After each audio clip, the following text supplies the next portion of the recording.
you're a writer, you're creative, find a different way for your family to obtain some money. Don't give them all the money, but they're eating potatoes every night.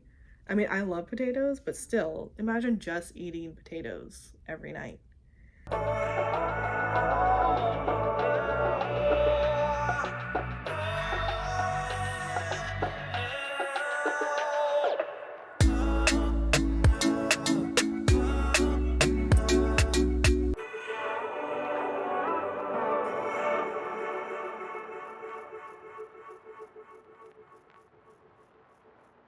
Hi YouTube friends, it's Trish here and welcome to my little corner of the internet. And wow. So last I checked, my last upload had 650 plus people click on it, which is insane and mind-boggling, and it's actually now like this giant number that I can't even comprehend how many people that is. All I can say is thank you, and I'm super nervous now. But I started this channel because I love chatting TV and film, and hopefully we're gonna chat more TV and film. Okay, so this time I've actually written out a script, so we're gonna try it that way. I've done a video in the past like that and it worked out, and I find that when I just have the camera rolling, I do what I'm doing right now, which is rambling, and yeah. Granted, this is also going to kind of jump all over the place, so apologies ahead of time. But I hope you're here for the ride, and that if you enjoyed my last video, that you'll also enjoy this one. And yeah, let's get into it. Bridgerton, the period romance that has us all in a chokehold, panting for the next season. Come now, it is not proper to stare.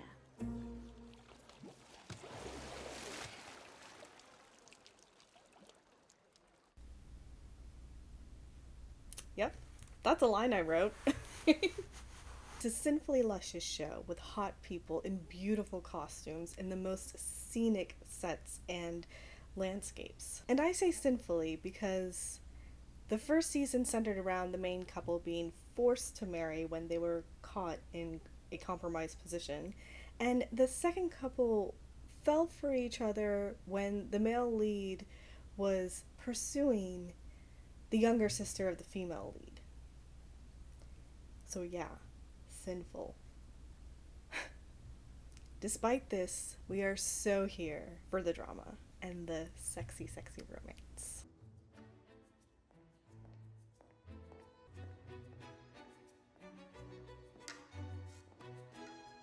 I thought to tide us over until the first batch of season 3 episodes drop, we could take a walk down memory lane of Penelope and Colin's love story, because it's already started. We've been watching since season 1. Okay, so season 1, we're new to everyone, or at least those of us who haven't read the book, which I haven't, by the way, so please do not put any spoilers. All the theorizing and, commentary in that sort of way are very welcome, but please no spoilers. Peace and love.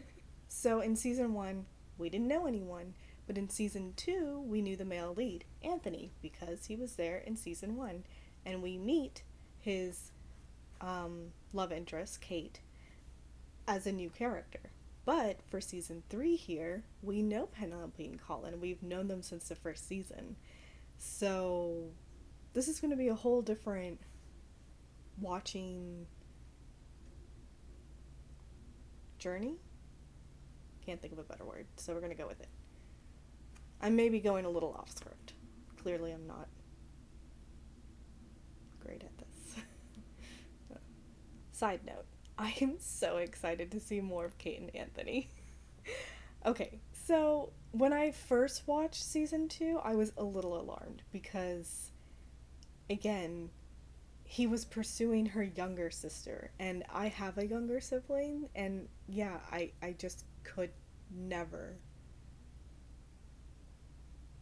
So it was quite alarming to watch the first time.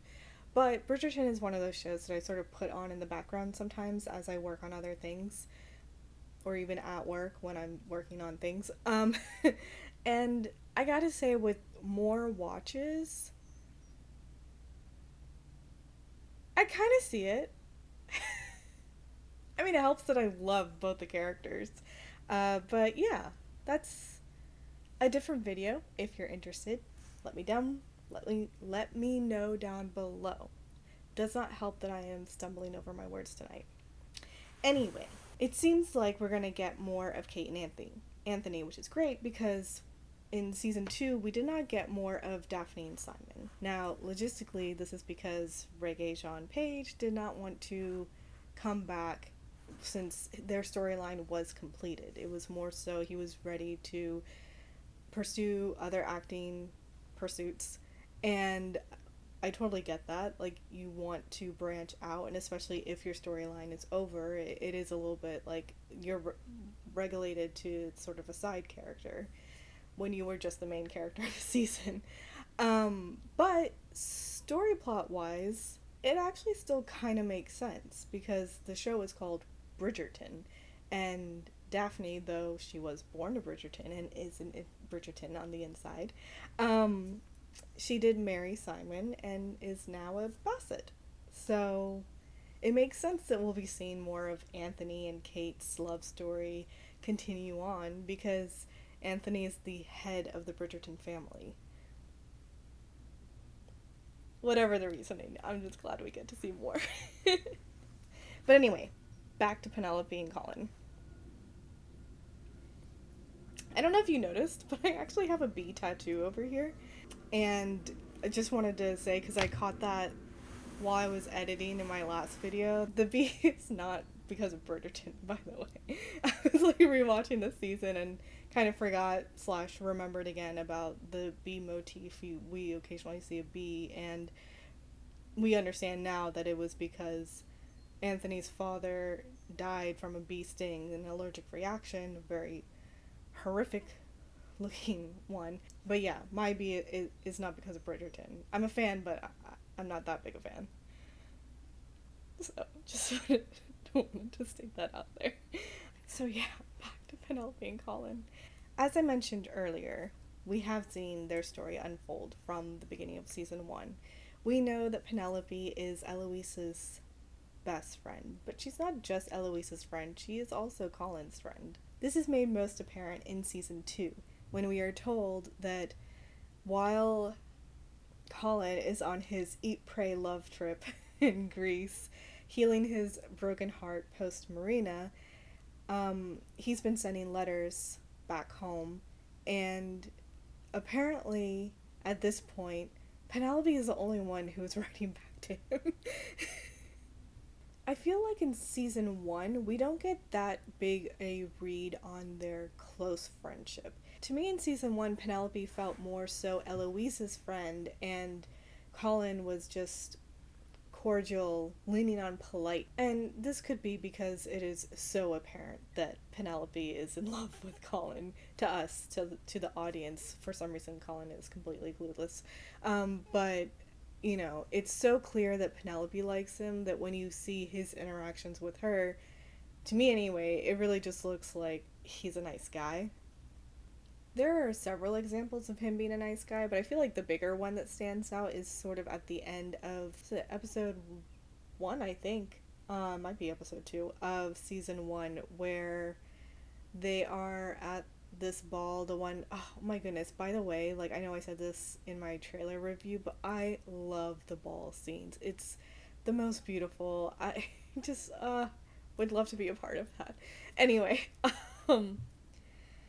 but at this ball they were talking, and then Cressida just sort of waltzes into the conversation. It's like, here, like, I have a dance left and we should dance. And I think Penelope says something like, oh, isn't that convenient, or something like that, and Cressida just sort of spills her drink onto Penelope, and clearly it's a snub. And Colin clocks this and is like, oh, sorry, I can't give you that dance. I said that I would dance with Penelope, and he whisks her off onto the dance floor. So all heroic like and everything. And he's a nice guy. For sure. Actually, the only moment where maybe there could be something there is. Actually, I think that there is also a moment in season one. Penelope, what's a Bob?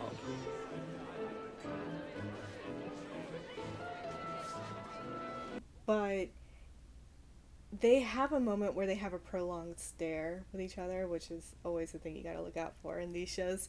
But Colin comes back from Greece and they are like he's greeting his family and everything, and he sort of looks up at Penelope and they just sort of look at each other, and you're kind of wondering, wait, is this happening? Is this just from her perspective and she's hoping for that and she's seeing that, or is he actually looking at her? But I think that there was a moment in season one where this happened as well, so I guess Colin's just a big dummy. Just like, but they do have a prolonged stare. I do remember that. By the way, I'm so going off script for most of this. At this point, I'm using my script as bullet points. Okay, so it is hinted that Colin, like the other Bridgerton men, are big ladies' men and huge flirts. And I just gotta say, I don't see it. In season one, outside of Marina, we just see him in the first episode at Lady Danbury's ball dancing with other ladies.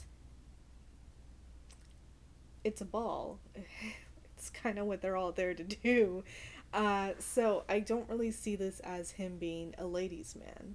But later on, like, so he meets Marina. It's sort of a love at first sight situation. He's clearly infatuated with her. He starts pursuing her heavily. But so two more examples, and this is from family members where I'm just sort of like, again, he's a ladies' man? Because even his family will say, so he proposes to Marina, and Anthony's like, what the hell? Basically. And he's just like, I mean, did you compromise her? And Colin's like, no, dude, I'm a gentleman. I didn't do anything like that. And so he's like, so what? You just fell in love? Man, this is why I should have taken you out more, and all of this kind of stuff. Insinuating that, at least I feel so, that Colin is green in that aspect. Like, he's a virgin.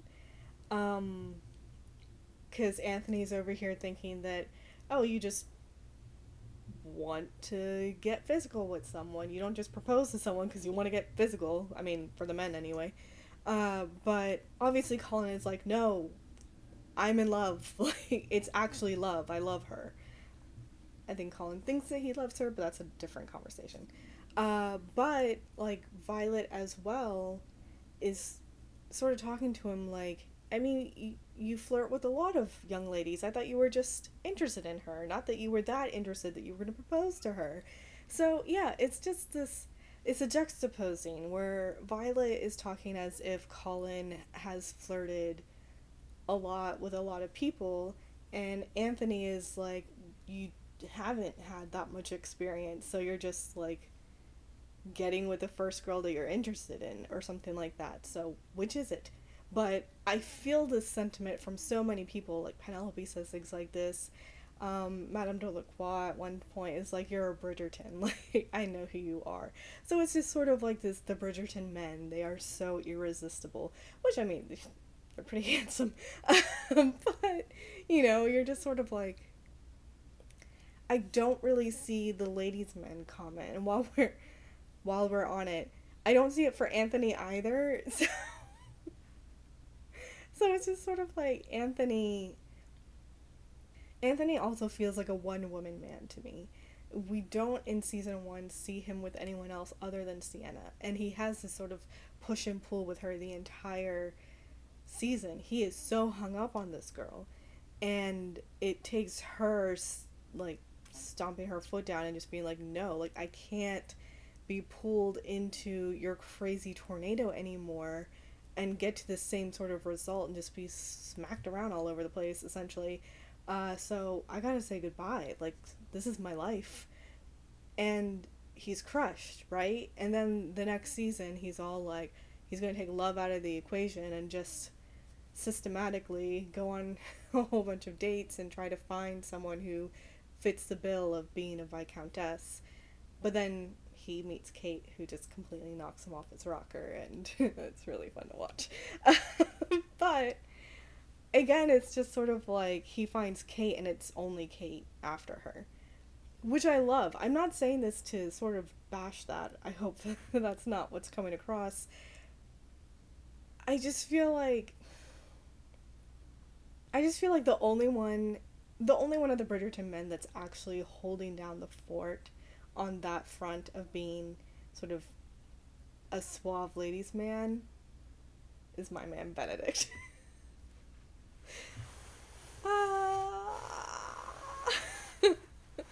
Okay, so yeah, I mean with Benedict, and it's never gross or sleazy or egotistical or anything like that.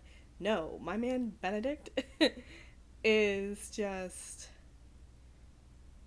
like truly kind and supportive and respectful. He's consensual. He is sensual. And he just loves freely. And yeah, him, I can totally see being labeled as what they say about the Bridgerton men. The other two, not so much. I don't see it. Okay.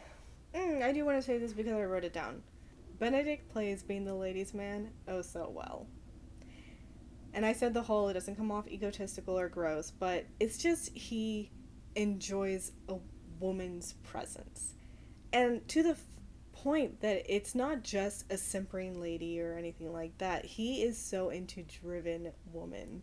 It was Madame Delacroix, and then it was the model who was modeling only so that she could learn some artistic techniques because she wasn't allowed into the classes. So he is into women who are trying to make a name and pave a place for themselves in this world where the road is paved for men and they just erect these huge barriers against women. But no, these women are getting it. And Benedict is an ally. And I love Benedict. Okay, moving on. Okay. I feel like I have to move on or this will quickly turn into just a Benedict video. And if that's something you're interested in, also let me know. Oh my god. Let me know down below because I would gladly, easily be swayed to make a video on that. So, yeah. Okay, I'll move on. Okay, so back to Colin. The show tells me he's this suave guy, and maybe I don't see it, but he is a Bridgerton. And in this world, that's very sought after. I mean, his eldest brother is a viscount. What lady wouldn't want to be swayed by Colin Bridgerton? I would say that the only suave moment I see from Colin is in season 2 when he's dancing with Cressida and he unclaps her necklace from the back. And that was kind of suave. The one-handed unclasp is it's a nice trick. I'll shut up now. Okay, but even though the one-handed unclasp of the necklace is not enough to really say that he's a ladies' man, again, he's a Bridgerton. And with Cressida, I mean, she's ready to bag any man, any handsome man in the ton that will marry her. And yeah, he's a Bridgerton.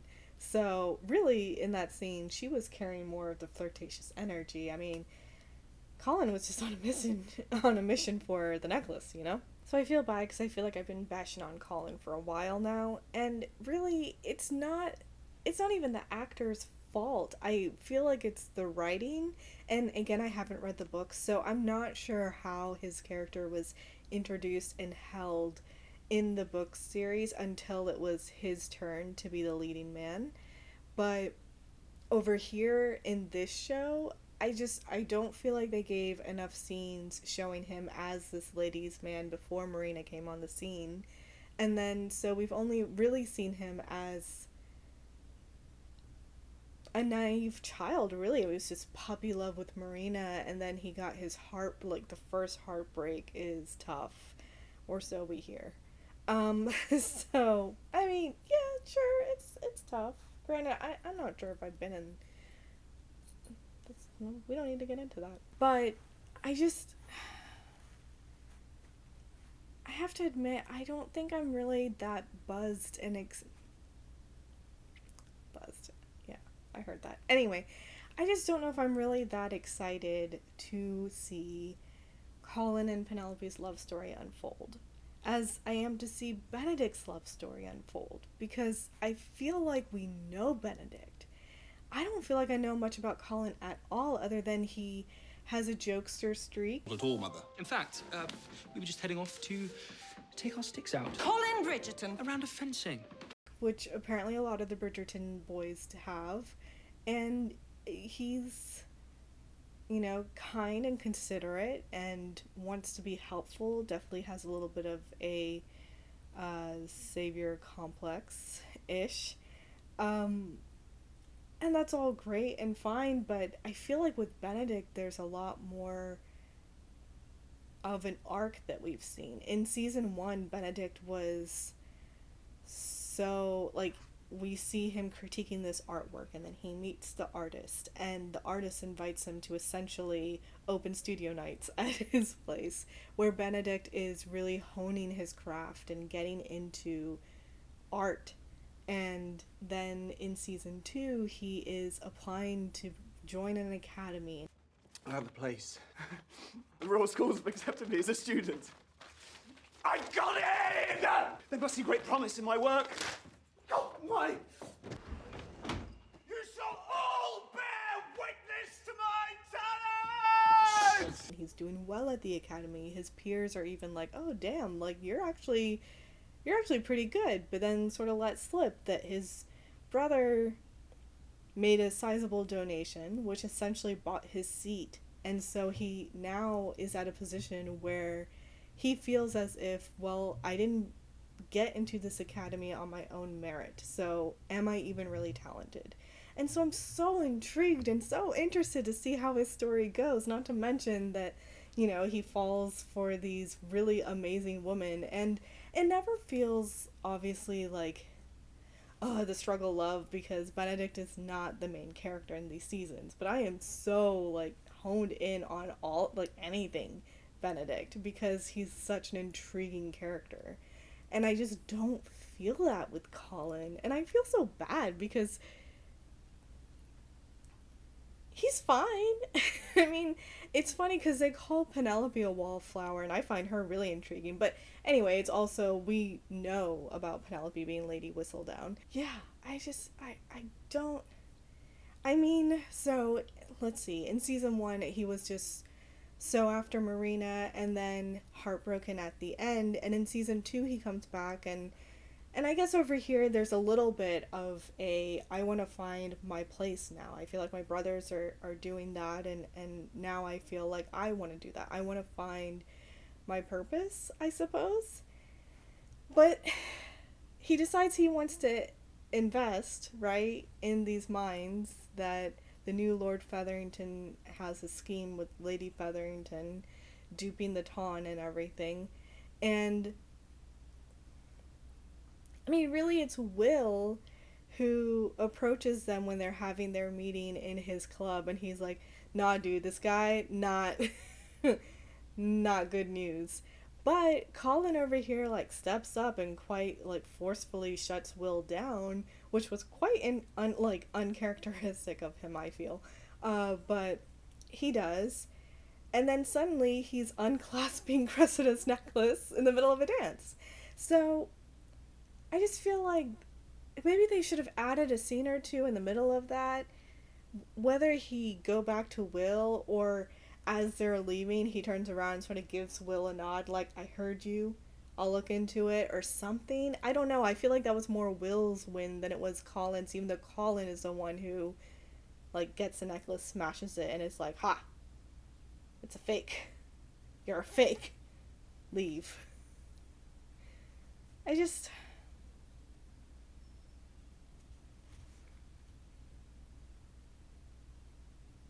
I don't feel the struggle and the strife, I guess.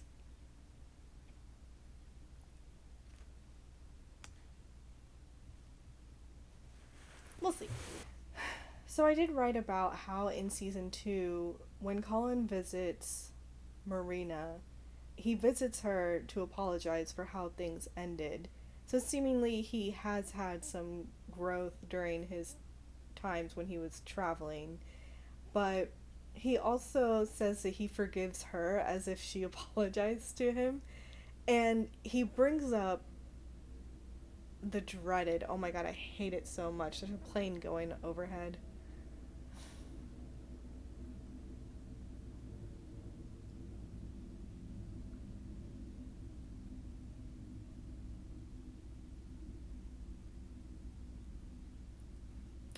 So yeah, Colin brings up the dreaded what if.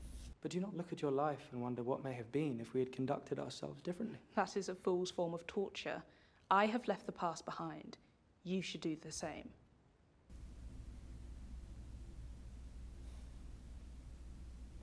You know, maybe that's why I don't really care for Colin.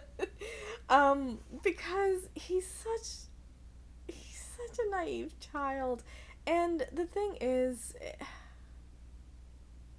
I think it's such a struggle to watch things like that now at the age that I'm at, because you look back on life happenings and, oh, you're just like, why?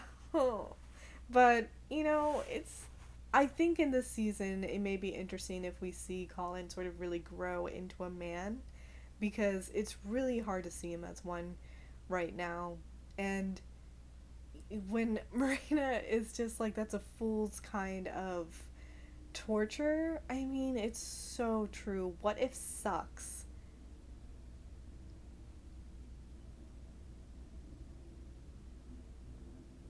There are a lot of flights going on now.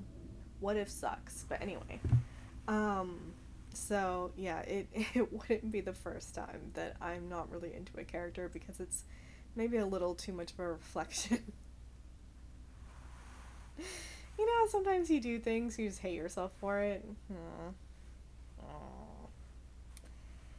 But, yeah, okay.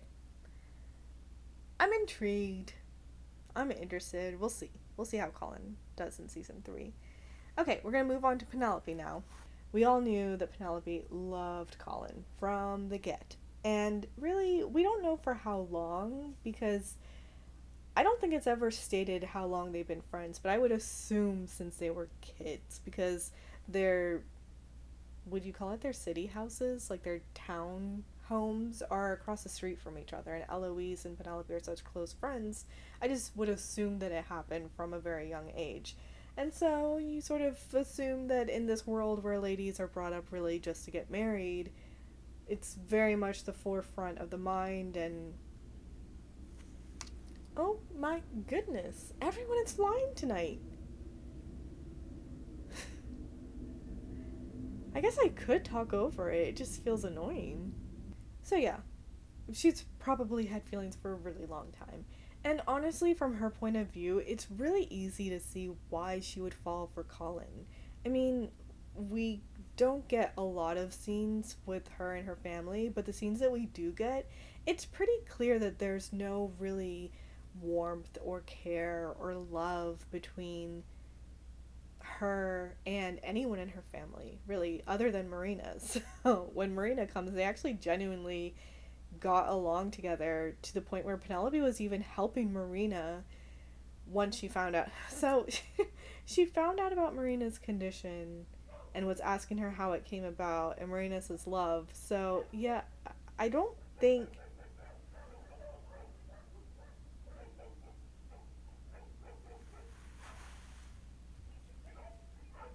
oh my goodness.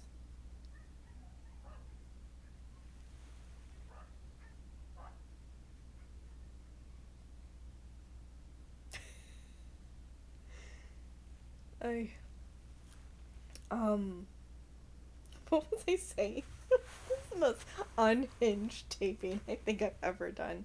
I don't know if this is any better than me just sitting and rambling at this point. Anyway. So, I was saying that it does feel kind of a given, I guess, or not a given. It's easy to see why Penelope falls for Colin. Oh my god, there's another flight! Okay, I'm gonna try talking over and we'll just see what happens.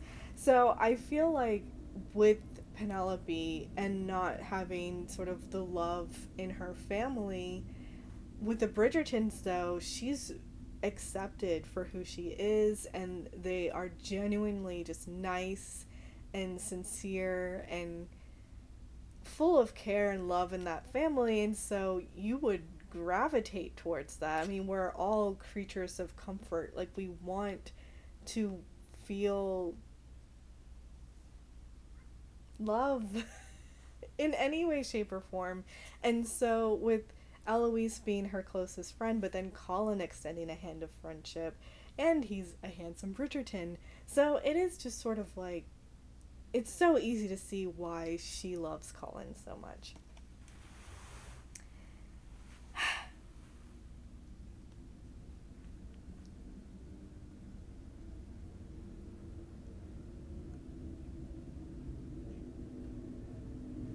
Did I finish what I was talking about with Marina and how she like found out about Marina's condition and Marina told her that it was love, but she's also just sort of like, yeah, well, what does that mean?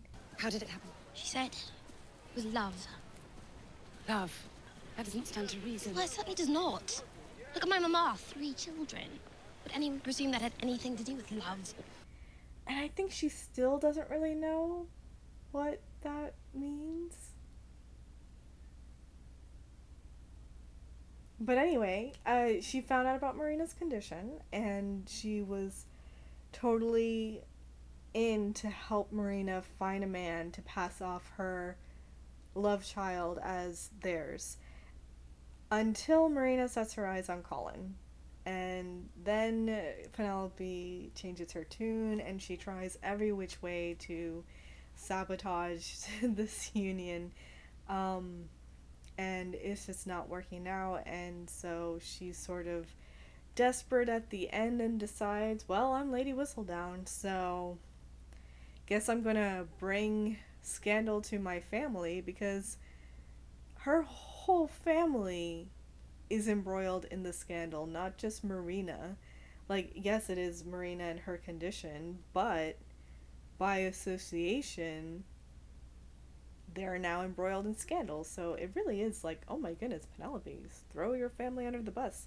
Then again, are we surprised? She's like making bank as being Lady Whistledown, and when her family is struggling after her father's untimely demise, it just sits under her floorboards. And I mean, on the one hand, I get it. She doesn't want to let it be known that she's Lady Whistledown, but you're a writer, you're creative, find a different way for your family to obtain some money. Don't give them all the money, but they're eating potatoes every night. I mean, I love potatoes, but still, imagine just eating potatoes every night. And boiled potatoes at that, like...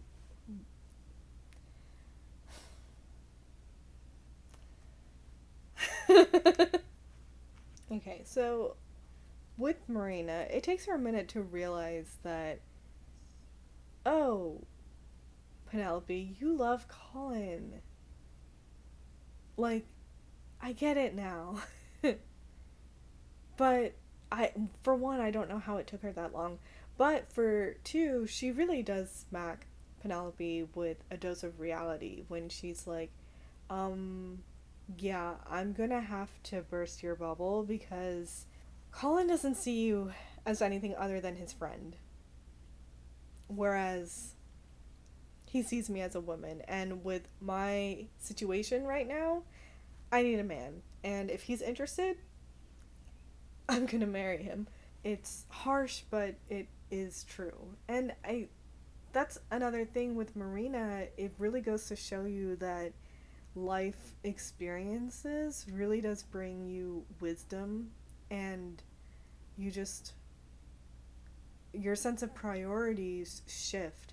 I mean, she has very real challenges in her life that she has to take account for and responsibility for, and it makes these other notions of love and jealousy and pettiness just feel so silly and frivolous in comparison. And I don't want to like tone down on Penelope and Colin's feelings over there, but it's just that Marina's situation is so much more a higher priority. I mean, they're really quite privileged that they don't have issues. Really, is what it comes down to. But, you know, in season 2, Marina kind of does try to still have a soft spot for Colin to steer him in the direction of Penelope and being like, dude, be happy with your life because you have blessings. You have a family who loves you and cares for you, and you have Pen. And you even see it in his face. That came so out of left field for him. He was like, Pen? What? And further proving her point to Penelope in season 1 that Colin doesn't see her as anything more than a friend. But anyway, we'll get to that later in this somewhere. So, yeah, anyway, he's a clueless child, and he did not get the message from Marina that she was trying to convey with that statement. That Pen likes you. And it's genuine. Oh, my goodness. Another reason why I'm just not really interested in seeing Colin and Penelope's love story is it's so frustrating. Like, she has been there in front of him essentially their entire lives and seemingly has been in love with him for nearly as long as that. So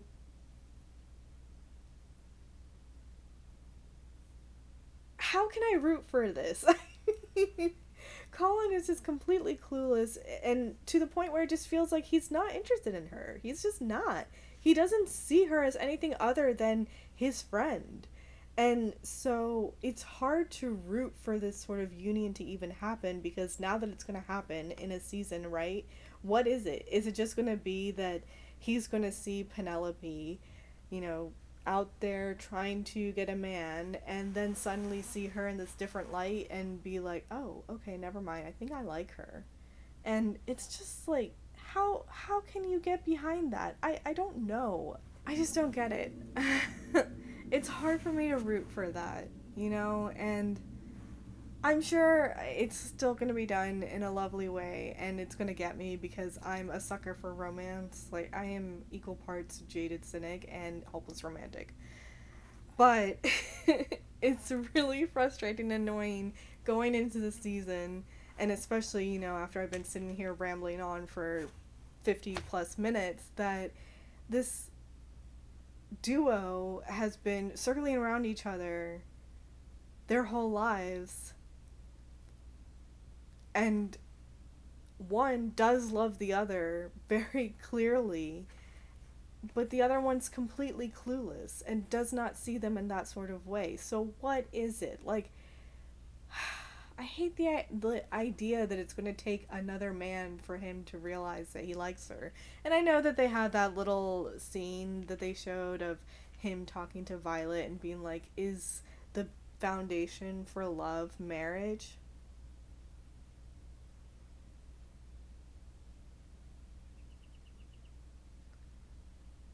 I mean, it doesn't hurt.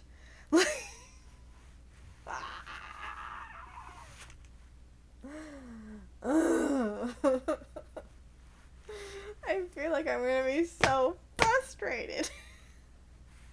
But it's okay, we're gonna get through this together, okay? Because I am contemplating also doing reactions. Why not? I'll put on a camera and see what happens because I'm new to reaction styles. But I feel like I will also do a rambling video like this. So if either of those or both of those interest you in any sort of way, do please come back. I don't know why you would come back after this though, because I'm a mess tonight. I don't know what is wrong with me, but I have a full face of makeup on. So I am seeing this through. Okay. God, I'm so unhinged, and I have no idea why. It really is the 650 plus people. Can you imagine 650 plus people clicked on my last video?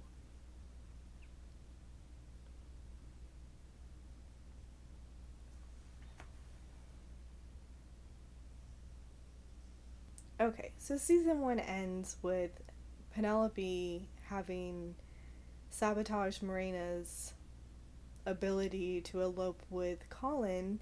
She now decides that she's going to take care of her problem. And she feels like she has. The season is coming to an end. She's deciding she's going to go back home until she finds that she has not taken care of her problem. Oh, before that, though, is where we meet George's younger brother. He's come to propose, and she's like, nah, I don't need you. But then realizes she's still pregnant, and so she does end up marrying him, and she's leaving at the end of the season. Colin is leaving to go on his trip because he's like, well, that's it. I mean, I just need to go get lost and apparently get high and meditate on a single blade of grass. What? Anyway, but yeah, Penelope is devastated at the end of season 1 because, well, I guess he's heartbroken, and I mean, she's heartbroken. She just sabotaged a whole bunch of stuff, and yeah, it's tough. You know, Penelope's going to be an interesting one to watch too, because she's done some things where I'm just sort of like, oh, that's quite not great. But you know what? You gotta grow through your season. So, yeah, I guess Penelope and Colin both will be watching their growth cycles. Oh, this will be interesting. Okay, so on to season 2 with Penelope. In the beginning, she is seemingly trying to get Eloise's attention through Lady Whistledown, because Eloise is like, nah, she's so gossipy, don't you think? I mean, she could be using this opportunity that she has to really, like, bring progress for women and talk about more interesting things other than, like, who's sleeping with who and all of this stuff. So Penelope does start writing about stuff like that.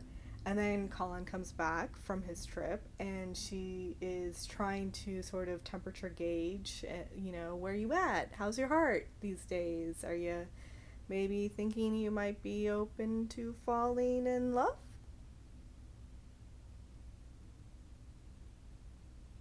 Maybe.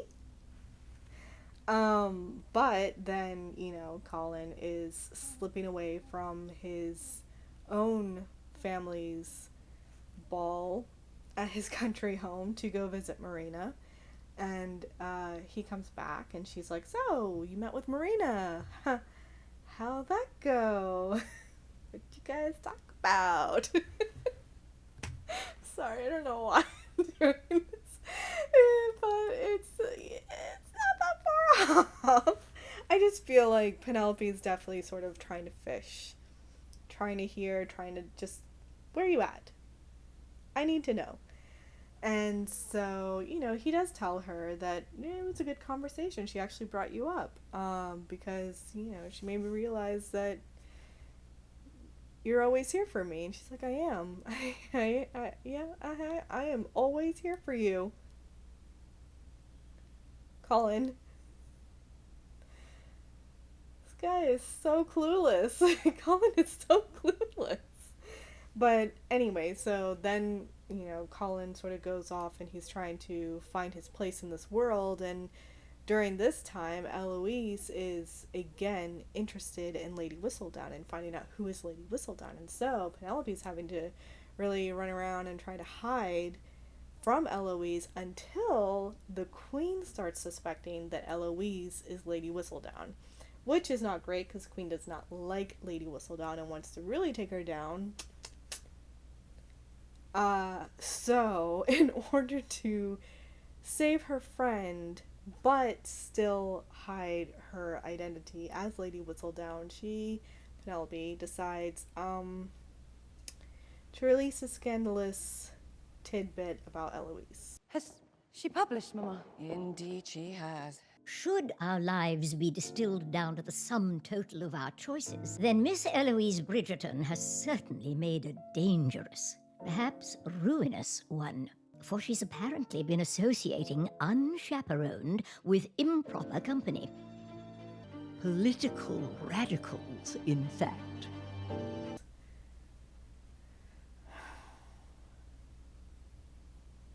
I did not like this. This pissed me off because from my last video, if you were here, you will know Eloise and Benedict are my favorite Bridgertons. I did not like that Penelope did this. But we gotta start from a low place to have growth. So, just gonna move past that. But it sucked. Sucked to the point where she decided she's not writing anymore because she is really, I mean, she can really cause some harm with that quill of hers. And, you know, the power is too great, really. And so she decides that she's going to stop writing. And so now the Featheringtons are holding the ball at the end. And Eloise does come and they spend some time together chatting on the side, and she sort of speaks about this rumor that she just heard, not rumor, but like she just overheard this little tidbit and like points out this sort of sneaky thing, to which Eloise now sort of perks her ears at and notices, hey, that sounds familiar, the way you're saying that. But Penelope is now watching Colin dancing with Cressida. That whole unclasping the necklace thing from earlier that I talked about, that's happening. She doesn't see that part though. She's just seeing Colin dance with Cressida. But then Colin, after he's taken the necklace, which, how did she miss that? Anyway, Colin catches her eye and whisks her away into a private room, which, sir. And even Penelope is like trying to hint that, oh my goodness, Colin, we shouldn't be doing this. And he's not listening. And you're just like, Colin, you guys are of age. Like, you cannot be in a room alone with the door closed. This boy is clueless. And that's the thing is, again, he doesn't see her as anything other than his friend, because to him this is like not even something to take into account at all. So anyway, they're in there, and then her mom and Lord Featherington walk in, and they're like, what's the meaning of this? Why are you guys in this room together? Colin has a second of shock on his face, like, oh shit. Before he's like, wait a second, I'm on a mission. So brings out the necklace, calls Lord Featherington a fraud, breaks it, shows that it's made out of glass, and he's just like, you, sir, return everyone's money and get the hell out of here. I don't know why I'm making this so dramatic. I'm so delirious at this point. But anyway, he like does his spiel over there and then whisks Penelope onto the dance floor, where he, you know, promises her that he will always protect her and her family. You're astonishing, Colin. I cannot thank you enough for looking after us. I will always look after you, Penelope. You are special to me. As are you. To me.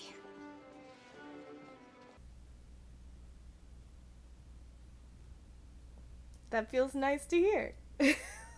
Like, I get it, Penelope. She is just all kinds of hearts aflutter at hearing him say something like that, and after being so heroic and gallant in that moment. So, I mean, Penelope just starts floating up to her room on cloud 9, and then she sees Eloise in her disarrayed room, and she is standing above the hidden floorboards where she has hidden her stash of money from being Lady Whistledown. And I'm not going to go into details here because honestly they both threw such heavy blows at each other, and really, like, both sides sustained serious injuries. I mean, it was so sorry, you were right about all of it. I was trying to protect. By telling the entire world about things I trusted you It with. was the only way I could save you. The only person you were interested in saving was yourself. I ended my friendship with Theo because of you. One of the only good things in my life, all because of your self-serving manipulation. I wrote what I wrote, and I gave it up for you. I do not even know you. I look at you now, and all I feel is pity. Tarnishing everyone in town all because you are too scared to stand up for yourself in reality. You are something, Penelope. An insipid wallflower indeed. At least I did something. You have all these great ambitions, these great plans, but I am the one who actually did something great, and you cannot stand it, can you? I wish never to see or speak to you again.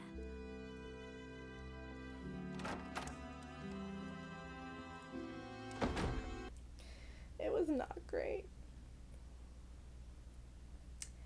So, yeah. I hated it. I also, like, just for their friendship, to see that breaking down was horrible. I just, oh my god, why are people so mean to each other? Still, Penelope goes out into the party and she's winding through all the guests and she's looking for Eloise, seemingly to try to make up from their fight. And then she overhears Colin partaking in what can only be called the cousin of locker talk, where he is scoffing at the inclination that he could have any feelings for Penelope Featherington. Youch.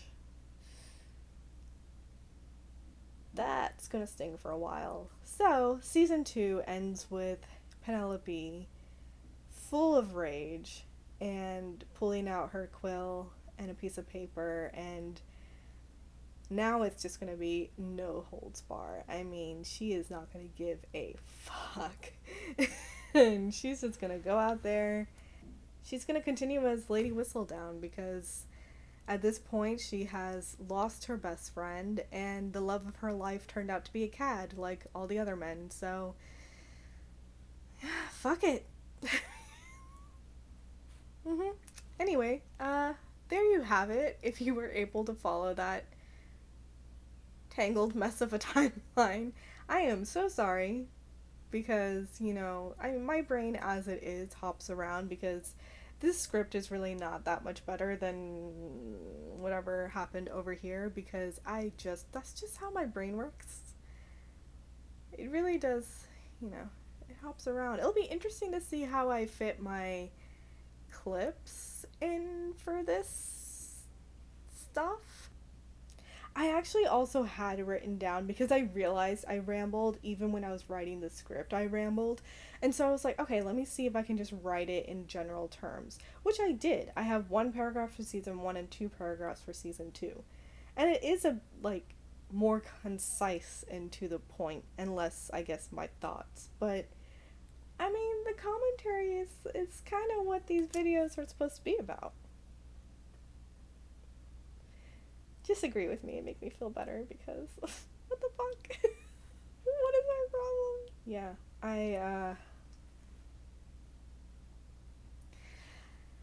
honestly, at this point, I am all talked out. I don't know what else to say. I mean, I know that this was so all over the place, and I get it if you think I'm some crazy person, because honestly, I don't feel that far off.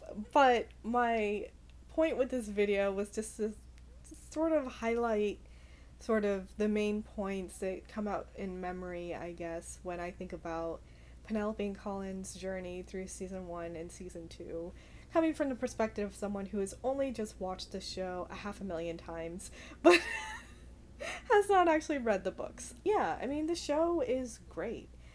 I know it seems like I am not interested to watch Colin and Penelope's love story.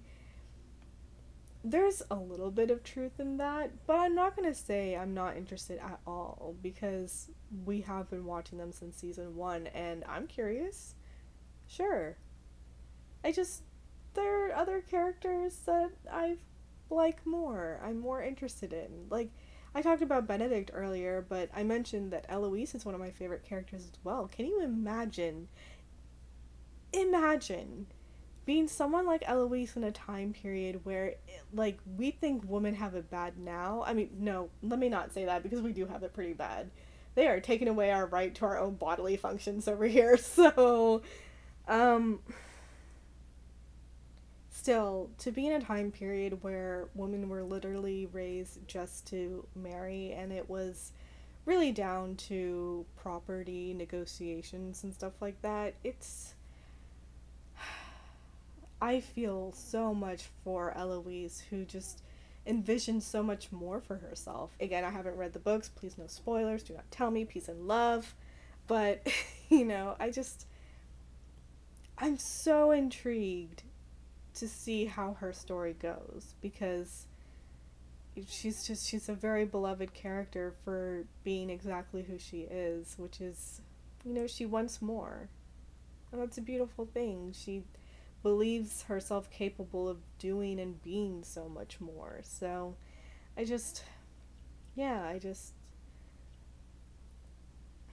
but I didn't really like Anthony going into season 2, and his season turned me around to really be, you know, intrigued to see how that was going to come to an end. Even though, again, first watching, I was like, I don't know if I can get behind this. But anyway, if you made it to this point, wow, do you deserve, like, the biggest medal ever. And I am so extremely appreciative and grateful, and at this point, I don't think I should talk anymore. Honestly, so, I'm gonna leave it over here. Please comment down below. I'd love to continue the conversations. Again, moving forward, I mean, I have other video ideas. So I had started, okay, real quick. I had started rewatching the first season to get notes for this script.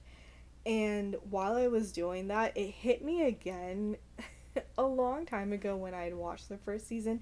I was really alarmed by Violet and Anthony's mother-son relationship and the dynamic over there, with Anthony now being the head of the family, so according to society he is the leader, but she is his mother, you know. And it was so interesting to watch them together and sort of the battle back and forth as they were handling Daphne debuting in society, and then to see their relationship changed almost so completely in season 2, where Violet felt more so, like, loving towards him, because I gotta say that in season 1 it kind of felt somewhat antagonistic, which was crazy to imagine, because she feels like such a loving and doting mother, and it really, and anyway, I have a lot of thoughts over there, so if that's something you're interested in, would love to do a video on that. I might still do it, we'll see. But yeah, this show is something that is really interesting, and there are a lot of moving parts, and a lot of the moving parts are very interesting in themselves. So I feel like there's just a vortex of different video ideas that you can really come up with. So yeah, anyway, if you're still here, God bless you. But thank you so much for watching, and that's about it. 'Cause I gotta go. I really need to turn this off. Okay. Toodles.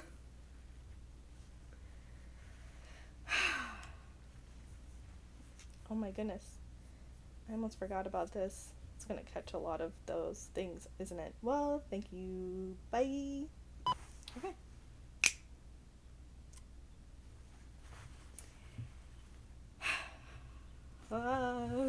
Making me so nervous now. Okay. Hi, YouTube friends. Oh, I hate that. Okay. My goodness, I'm now so shaky and nervous. Hi, YouTube friends. It's Trish here, and welcome to my little corner of the internet. I hate that. I hate it. I hate it so much. Why am I overthinking this now? Okay. Okay. I feel like I need a zen. I'm sorry. All I can do is, like, freak out right now. Okay. It's okay. We're fine.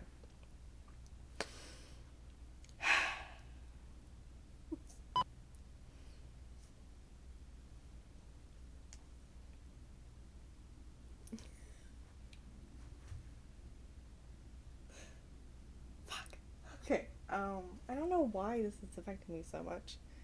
Okay, I'm gonna try. I really am, I promise. Because I wrote an entire script, 6.5 pages in fact, and I quite like it. So I really hope that you will too. And now I'm just really nervous. Try not to be. Okay. We're gonna go. We're gonna start. I'm also losing daylight here. Okay.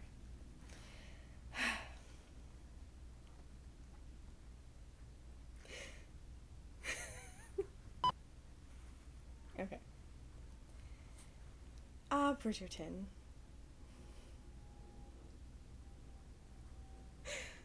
Okay, calm down. Oh, now there's a flight going to... Of course. Let Delta, or whoever it is, move on by. I actually quite enjoy being underneath the flight path, but it's very not conducive to filming. Okay, we are now at like 5 minutes and I still haven't started. 4 minutes and 20 seconds. Has the plane...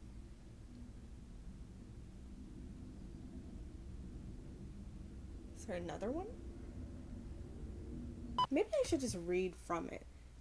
Like, it is a sinfully luscious show with hot people in beautiful costumes and the most scenic sets and landscapes. This is gonna take all night. Oh my goodness, if I can't do this. This is my...